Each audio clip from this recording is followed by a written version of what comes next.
Right ఇక breaking news చూస్తున్నాం. Phone tapping కేసులో రాధాకిషన్ రావుకి బిగ్ షాక్ తగిలింది. ఈ కేసులో నిందితుడిగా ఉన్న టాస్క్ ఫోర్స్ మాజీ డీసీపీ రాధాకిషన్ రావు రిమాండ్ను ఈ నెల 12 వరకు పొడిగించింది కోర్టు.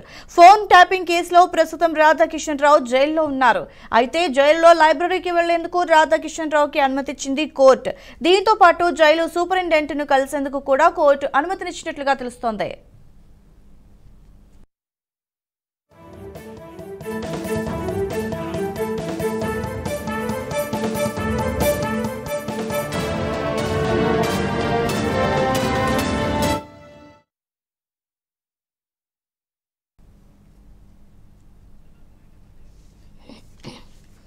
రైట్ ఇక బ్రేకింగ్ న్యూస్ చూస్తున్నాం. ఫోన్ ట్యాపింగ్ కేసులో రాధాకిషన్ రావుకి బిగ్ షాక్ తగిలింది. ఈ కేసులో నిందితుడిగా ఉన్న టాస్క్ ఫోర్స్ మాజీ డీసీపీ రాధాకిషన్ రావు రిమాండ్ని ఈ నెల 12 వరకు పొడిగించింది కోర్టు.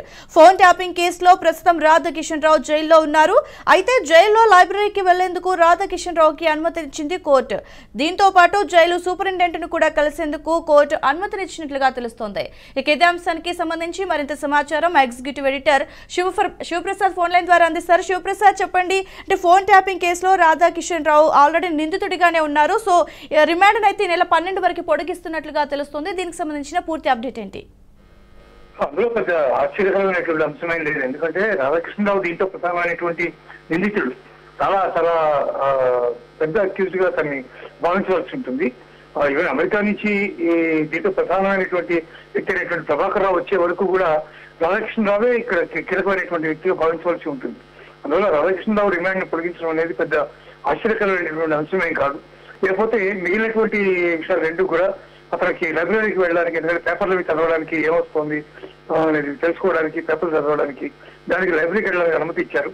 అలాగే సూపరింటెండెంట్ ని కూడా అవసరాన్ని బట్టి ఏదైనా అవసరం ఉంటే కలవడానికి కొంత అనుమతి ఇచ్చింది. కానీ సూపరింటెండెంట్ దగ్గరికి వెళ్ళి కూర్చోమని కాదు దాని ఉద్దేశం. సూపరింటెండెంట్ ఎప్పుడైతే సూపరింటెండెంట్ కలవాల్సినటువంటి అవసరం వస్తుందో అప్పుడు సూపరింటెండెంట్ కలవడానికి కోర్టు అంగీకరించింది అని చెప్పి మనం భావించవలసి ఉంటుంది.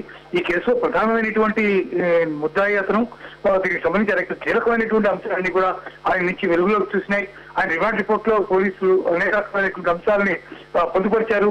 వీటన్నిటినీ కూడా రాధాకృష్ణరావు దగ్గర నుంచి అవన్నీ కూడా తెలుసుకున్నటువంటి పరిస్థితి, ఇంకా చాలా విషయాలు దీంట్లో వెలుగులోకి రావాల్సినటువంటి అవసరం కూడా ఉంది. అందువల్ల ఆయనకి ఇప్పుడే దాంట్లో బెయిల్ లభించడం కానీ లేకపోతే ఇవన్నీ కూడా కష్టసాధ్యమైనటువంటి విషయం కాబట్టి 12వ తారీఖు వరకు ఆయన యొక్క రిమాండ్ ని, జ్యుడిషియల్ రిమాండ్ ని పొడిగిస్తూ కోర్టు ఆదేశాలు జారీ చేసిందని చెప్పుకోవచ్చు. గిరిజా, ఓకే సార్, అయితే మాజీ డీసీపీ కాబట్టి విచారణలో ఏమైనా మార్పులు చేర్పులు ఉండే అవకాశం ఏమైనా ఉందా? ఏముండదు. ఆయన మాజీ డీసీపీ అయినా మాజీ డీజీపీ అయినా దాంట్లో ఎటువంటి చేంజ్ ఉండదు.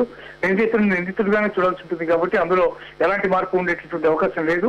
ఆయన డీసీపీ తర్వాత, మాజీ డీసీపీ తర్వాత ఆయన ఓఎస్డీ స్పెషల్ డ్యూటీగా కూడా అక్కడ 2 ఏళ్లు ఆయన ఉద్యోగంలో నిర్వహణ చేశారు అక్కడ. కాబట్టి ఆయన ఓఎస్డీగా కూడా పనిచేసినటువంటి వ్యక్తి.